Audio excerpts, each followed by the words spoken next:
ದೇಶದ ಕಾನೂನು ನಿಮಗೆ ಪರ್ಮಿಷನ್ ಕೊಡೋದಿಲ್ಲ. ಹ್ಮ್ ಇಲ್ಲ ಸರ್ ನಾನು ತಂದ್ಬಿಟ್ಟಿದ್ದೀನಿ, ನನಗೆ ಗೊತ್ತಿತ್ತು, ಹ್ಮ್ ನನಗೆ ಬೇಕೀಗ, ಹ್ಮ್ ಅಲ್ಲೂ 150 ಗ್ರಾಮ್ 200 ಗ್ರಾಮ್ ನನಗೆ ಇಷ್ಟ ಆಯ್ತು, ನನ್ನ ಹತ್ರ ದುಡ್ಡು ಇದೆ, ನಂತರ ನಾನು ಸರ್ಕಾರಕ್ಕೆ ತೆರಿಗೆ ಕಟ್ಟಿದ್ದೀನಿ, ನನ್ನ ದುಡ್ಡಿದೆ, ನಾನು ಕ್ರೆಡಿಟ್ ಕಾರ್ಡಿಂದ ಪರ್ಚೇಸ್ ಮಾಡಿದ್ದೀನಿ, ಹ್ಮ್ ನಾನು ತಗೊಂಡ್ಬಂದಿದ್ದೀನಿ, ತಗೊಂಡ್ಬರ್ಬಾರ್ದಾ ಅಂತಂದ್ರೆ ಇಲ್ಲ, ನಾವೇನು ತೊಂದರೆ ಇಲ್ಲ, ನೀವು ಡಿಕ್ಲೇರ್ ಮಾಡಿ ಅಂತ ಹೇಳ್ತೀವಿ. ಇಷ್ಟು ತಂದಿದೆ. ಕಸ್ಟಮರ್ ಬಂದ ತಕ್ಷಣ ನಾನು ಹೇಳ್ಬೇಕು, ನೋಡಪ್ಪ ನಾನು ಇಲ್ಲಿ ಬಿಲ್ ಇದೆ, ದುಬೈನಲ್ಲಿ ನಾನು ಈ ತರ 200 ಗ್ರಾಮ್ ಚಿನ್ನ ತೆಗೆದುಕೊಂಡಿದ್ದೀನಿ, ಇಲ್ಲಿದೆ ಸರ ಇದೆ. ಹ್ಮ್ ಅವಾಗ ಏನ್ ಹೇಳ್ತಾರೆ, ಇಲ್ಲಿ ಡ್ಯೂಟಿ ಅಂತ ಹಾಕ್ತಾರೆ. ಹ್ಮ್ ಆ ಡ್ಯೂಟಿ ಕಟ್ಟಿದ್ರೆ ನಿಮಗೇನು ತೊಂದರೆ ಇಲ್ಲ. ಹ್ಮ್ ಆದ್ರೆ ನಿಮಗೆ ಡ್ಯೂಟಿ ಕಟ್ಟಿಬಿಟ್ಟ ಮೇಲೆ ನೀವು ಅಲ್ಲಿ ತಗೊಂಡ್ರೇನು ಇಲ್ಲಿ ತಗೊಂಡ್ರೇನು ಎರಡು ಒಂದೇ ಆಗ್ಬಿಡುತ್ತೆ. ಎರಡು ಒಂದೇ ಆಗುತ್ತೆ. ಅವಾಗ ಏನು ಲಾಭ ಅಂತ ಅನ್ಸೋದೇ ಇಲ್ಲ. ಹೌದು. ಆಮೇಲಿಂದ ನಿಮಗೆ ನಮ್ಮಲ್ಲಿರುವಂತ ಈಗ ಹೆಣ್ಮಕ್ಳ ಅಭಿರುಚಿಗೆ ತಕ್ಕಂತ ಡಿಸೈನ್ಸ್ ದುಬೈನಲ್ಲಿ ಸಿಗಲ್ಲ. ಹಾ ಹೌದು. ಹಾಗಾಗಿ ನೀವು ಅಫಿಷಿಯಲ್ ಆಗಿ ತರ್ತೀನಿ ಅಂತ ಅಂದಾಗ ಇಟ್ ಡಸಂಟ್ ಮೇಕ್ ಸೆನ್ಸ್. ಇಲ್ಲಿ ತಗೊಳ್ಳೋದೇ ಬೆಸ್ಟ್. ಇಲ್ಲಿ ತಗೊಳ್ಳೋದೇ ಬೆಸ್ಟ್ ಆಗುತ್ತೆ. ಸೊ ಬೇರೆ ಅನ್ಯ ಮಾರ್ಗಗಳಲ್ಲಿ ತರ್ತೀನಿ ಅಂತಂದ್ರೆ ಅದು ಅವ್ರ ವೈಯಕ್ತಿಕ ತೀರ್ಮಾನಗಳು, ಅದಕ್ಕೆ ನಾವೇನು ಹೇಳಕ್ ಆಗೋದಿಲ್ಲ.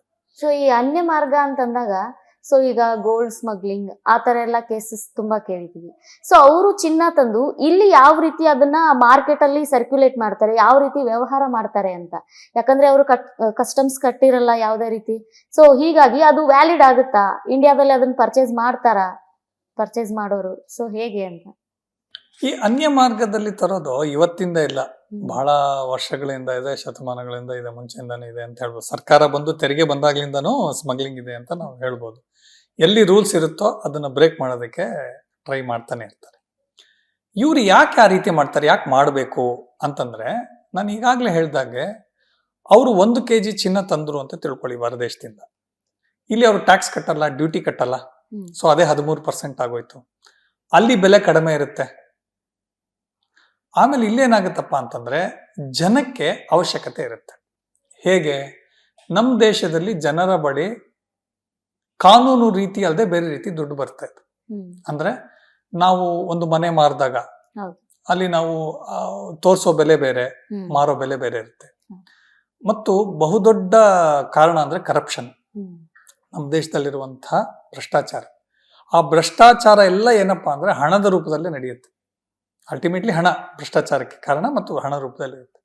ಅವರ ಹಣನ ಎಲ್ಲಿ ಇಟ್ಕೋಬೇಕು ಅವರು? ಸೊ ಅದು ಎಲ್ಲೋ ಒಂದ್ ಕಡೆ ಹೂಡಿಕೆ ಆಗ್ಬೇಕು, ಕನ್ವರ್ಟ್ ಆಗ್ಬೇಕು, ಪ್ರಾಸೆಸ್ ಆಗ್ಬೇಕು, ಮೂವ್ ಆಗ್ತಾ ಇರಬೇಕು. ಅವ್ರೇನ್ ಮಾಡ್ತಾರಪ್ಪ ಅಂತಂದ್ರೆ ಈ ರೀತಿ ವ್ಯಾಪಾರಿಗಳಲ್ಲಿ ಬೇಡಿಕೆ ಇಡ್ತಾರೆ, ನನ್ನ ಹತ್ರ ದುಡ್ಡಿದೆ, ನೀವು ಚಿನ್ನ ಕೊಡಿ, ನಾನು ಎತ್ತಿಟ್ಕೋತೀನಿ ಅಂತ.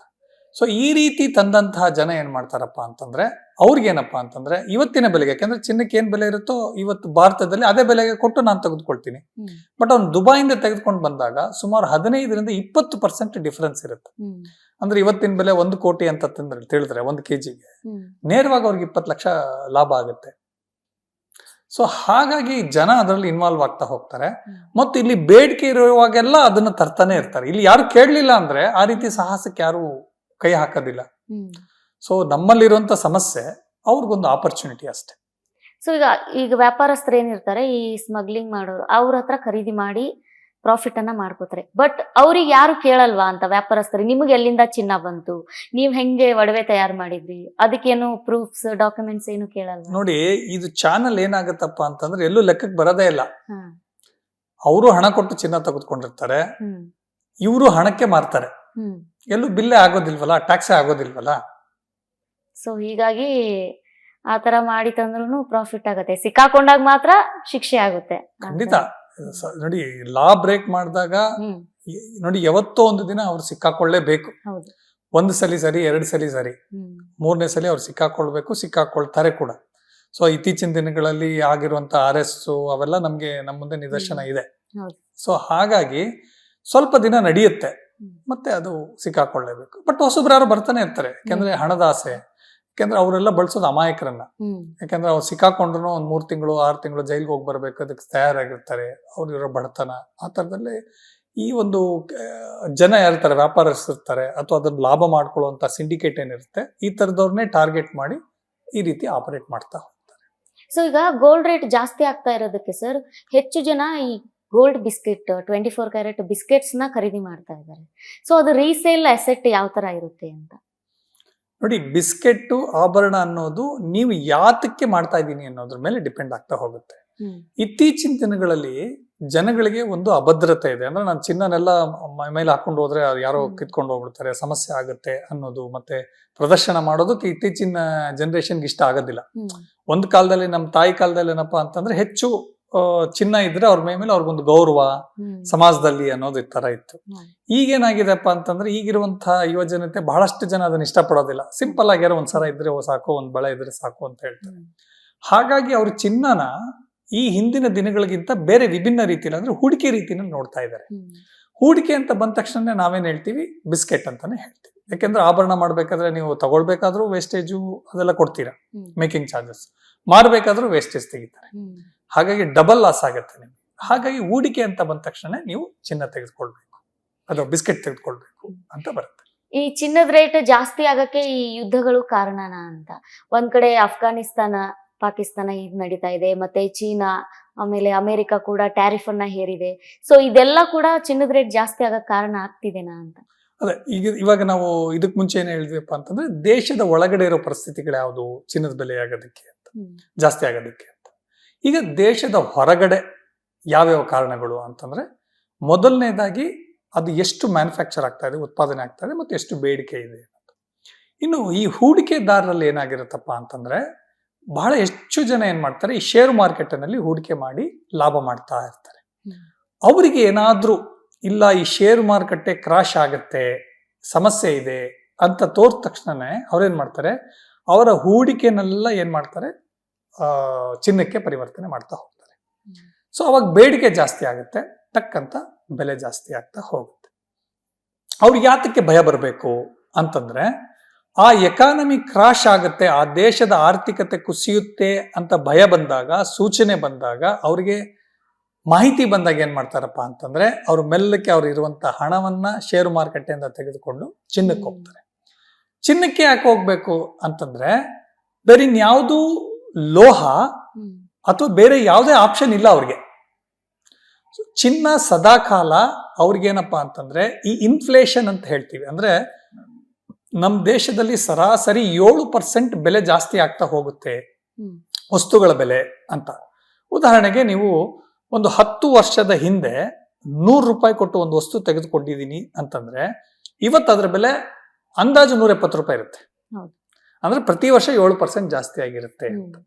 ಸೊ ನಾನು ಈ ಹೂಡಿಕೆನ ಎತ್ತಿಟ್ಟಾಗ ಅದು 1 ವರ್ಷ ಆಗುತ್ತೋ 2 ವರ್ಷ ಆಗುತ್ತೋ ಗೊತ್ತಿಲ್ಲ, 4 ವರ್ಷ ಆಗುತ್ತೋ, ನಾನು ಮತ್ತೆ ವಾಪಸ್ ಅದನ್ನ ಹಣಕ್ಕೆ ಬದಲಾವಣೆ ಮಾಡಿದಾಗ ಪರ್ಚೇಸಿಂಗ್ ಪವರ್ ಅದರಿಂದ ನಾನು ಕೊಟ್ಟು ತೆಗೆದುಕೊಳ್ಬೇಕಂದ್ರೆ ಆ ಇನ್ಫ್ಲೇಷನ್ ನ ಮ್ಯಾಚ್ ಮಾಡ್ಬೇಕು. ಚಿನ್ನ ಯಾವತ್ತು ನಿಮ್ಗೆ ಅದು ಮೋಸ ಮಾಡಲ್ಲ. ಅಂದ್ರೆ ನಾನು 100 ರೂಪಾಯಿ ಕೊಟ್ಟು 10 ವರ್ಷದಿಂದ ತೆಗೆದುಕೊಂಡಿದ್ರೆ ಅದ್ರ ಬೆಲೆ ಇವತ್ತು 170 ರೂಪಾಯಿ ಆಗ್ಬಿಟ್ಟಿರುತ್ತೆ. ಒಂದು ಎಕ್ಸಾಂಪಲ್ ಕೊಡ್ತಾ ಇರೋದನ್ನ ನಿಮ್ಗೆ ಅರ್ಥ ಆಗೋದಕ್ಕೆ. ಸೊ ಹಾಗಾಗಿ ಏನ್ ಮಾಡ್ತಾರಪ್ಪ ಅಂತಂದ್ರೆ, ಈ ಹೂಡಿಕೆದಾರರು ಚಿನ್ನದ ಹಿಂದೆ ಬೀಳ್ತಾರೆ. ಶೇರ್ ಮಾರುಕಟ್ಟೆಯಿಂದ ಚಿನ್ನದ ಮೇಲೆ ಬರ್ತಾರೆ. ಆ ಮಾರ್ಕೆಟ್ನಲ್ಲಿ ನಾನು ಈಗಾಗ್ಲೇ ಹೇಳ್ತಿರಂಗೆ, ಚಿನ್ನದ ನಿಕ್ಷೇಪಗಳೆಲ್ಲೇ ಇದ್ರು ಜಸ್ಟ್ ಬಿಕಾಸ್ ಡಿಮ್ಯಾಂಡ್ ಇದೆ ಅಂತ ಅಂದ್ಬಿಟ್ಟು ಪ್ರೊಡಕ್ಷನ್ ಜಾಸ್ತಿ ಮಾಡೋಕ್ಕಾಗಲ್ಲ. ಉದಾಹರಣೆಗೆ ಪೆಟ್ರೋಲ್ ಅಂತ ತಿಳ್ಕೊಳ್ಳಿ. ನಾನು ಇವತ್ತು 10,000 ಬ್ಯಾರಲ್ ತೆಗಿತೀನಿ ಅಂತಂದ್ರೆ ನಾನ್ ಡಿಸೈಡ್ ಮಾಡ್ಬೋದು, ನಾನು 9 ಆದ್ರೂ ತೆಗಿಬೋದು, 11 ಆದ್ರೂ ತೆಗಿಬೋದು, 12 ಆದ್ರೂ ತೆಗಿಬೋದು, ಪ್ರೊಡಕ್ಷನ್ ಜಾಸ್ತಿ ಮಾಡ್ಬೋದು ಅಲ್ಲಿ. ಆದ್ರೆ ಚಿನ್ನ ಹಂಗ ಆಗಲ್ಲ. ಯಾಕೆ ಅಂತಂದ್ರೆ ಅದನ್ನ ನಾವು ಗಣಿಗಾರಿಕೆ ಮಾಡಿ ಪ್ರಾಸೆಸ್ ಮಾಡಿ ಅಪ್ಪಟ ಚಿನ್ನವಾಗಿ ತರೋಷ್ಟ್ರೊಳಗೆ ಆ ಪ್ರಾಸೆಸ್ ಏನಿದೆ, ಮೊದಲು ಸಿಗಬೇಕು, ನಿಕ್ಷೇಪ ಸಿಗಬೇಕು, ಆ ಪ್ರಾಸೆಸ್ ಆಗ್ಬೇಕು. ಆಮೇಲೆ ಪ್ರಾಸೆಸ್ ಆಗುವಂತ ಒಂದು ಎಸ್ಟಾಬ್ಲಿಷ್ಮೆಂಟ್ ಏನಿರುತ್ತೆ, ಅದು ನಾನು ತಿಂಗಳಿಗೆ 1 kg ಪ್ರಾಸೆಸ್ ಮಾಡಕ್ ಸಾಧ್ಯ ಇದೆ ನನ್ನ ಕೆಪಾಸಿಟಿ ಅಂದ್ರೆ, ನೀವ್ ಎಷ್ಟೇ ಡಿಮ್ಯಾಂಡ್ ಇದ್ರು 1 kgನೇ ಪ್ರಾಸೆಸ್ ಮಾಡಕ್ ಆಗೋದು. ಯಾವುದೇ ಕಾರಣಕ್ಕೂ 2 kg ಮಾಡಕ್ ಆಗೋದಿಲ್ಲ. ಡೀಸೆಲ್ ಅಲ್ಲಿ ಪೆಟ್ರೋಲ್ ಅಲ್ಲಿ ಹಂಗಲ್ಲ, ಪಂಪ್ ಮಾಡಿ ತೆಗಿಯೋದಕ್ಕೆ ನಾನು ಇವತ್ತು ಎಷ್ಟು ಬೇಕಾದ್ರೂ ಇನ್ಕ್ರೀಸ್ ಮಾಡ್ಕೋಬಹುದು, ಎಷ್ಟು ಬೇಕಾದ್ರೂ ಡಿಕ್ರೀಸ್ ಮಾಡ್ಬೋದು. ಚಿನ್ನದಲ್ಲಿ ಹಂಗ ಆಗಲ್ಲ. ಬಟ್ ಮಾರುಕಟ್ಟೆನಲ್ಲಿ ಸಡನ್ ಆಗಿ ಡಿಮ್ಯಾಂಡ್ ಜಾಸ್ತಿ ಆಗ್ಬಿಟ್ಟಿದೆ, ಕಾರಣಗಳು ಏನೇ ಇರ್ಬೋದು, ಬಟ್ ನಾನು ಪ್ರೊಡಕ್ಷನ್ ಮಾಡಕ್ ಆಗೋದಿಲ್ಲ, ಅವಾಗ ಬೆಲೆ ಜಾಸ್ತಿ ಆಗ್ಲೇಬೇಕು. ಈಗ ಮೊದಲನೇದಾಗಿ ಏನಾಯ್ತಪ್ಪ ಅಂತಂದ್ರೆ, ಈ ಯುಕ್ರೇನ್ ಯುದ್ಧ ಸ್ಟಾರ್ಟ್ ಆದಾಗ್ಲಿಂದ ಏನಾಯ್ತು, ಇದು ಒಂದು ಏರುಮುಖ ಕಾಣ್ತು ಚಿನ್ನದ ಬೆಲೆ. ಯಾಕೆಂತಂದ್ರೆ ಅವತ್ತು ನೋಡಿ, ರಷ್ಯಾ ಇತ್ತು ಅಂತಂದ್ರೆ ಅದಕ್ಕೆ ವಿರುದ್ಧವಾಗಿ ಅಮೆರಿಕ ನಿಂತ್ಕೊಳ್ಳುತ್ತೆ. ಅಮೆರಿಕ ಬಂತು ಅಂತಂದ್ರೆ ಇದು ಬೇರೆ ಎಲ್ಲಾ ಯುರೋಪ್ ಅದು ಅಮೆರಿಕಕ್ಕೆ ಸಪೋರ್ಟ್ ಮಾಡುತ್ತೆ.